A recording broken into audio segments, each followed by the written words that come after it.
જય શ્રી કૃષ્ણ, કેમ છો?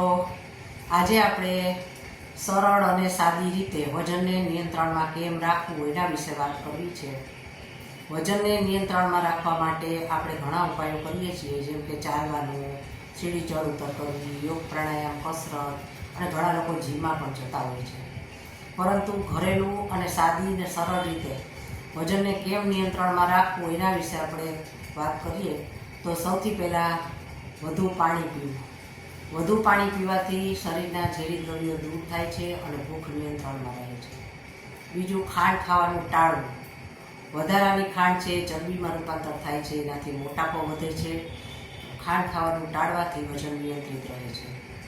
વધારે પ્રોટીનવાળો ખોરાક ખાવાથી લાંબા સમય સુધી ભૂખ લાગતી નથી અને એના લીધે પણ વજન નિયંત્રણમાં રહે છે.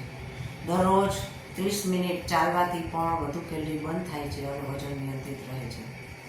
વધારે ફાઇબરવાળો ખોરાક ખાવો કે લીલા શાકભાજી ખાવાથી પણ પાચન સારું થાય છે અને વજન નિયંત્રણમાં રહે છે અને ખોરાક સહેલાઈથી પચી જાય છે. તેલ ઓછું વાપરવાથી, તળેલા પદાર્થો ટાળવાથી પણ વજન નિયંત્રણમાં રહે છે અને બને ત્યાં સુધી હેલ્ધી ઓઇલ જ વાપરવું જોઈએ. ખોરાકને ચાવીને ખાવો. ચાવીને ખાવાથી ઓછી માત્રામાં ખોરાક લઈએ તો પણ આપણને સંતોષ મળે છે અને ખોરાક સહેલાઈથી પચી જાય છે અને વજન નિયંત્રણમાં રહે છે. ભોજનને સમયસર લેવો જોઈએ. ભૂખે રહેવાથી પણ એક કારણ બને છે વજન વધવાનું, તો ભોજનને સમયસર લેવાથી પણ વજન નિયંત્રણમાં રાખી શકાય છે.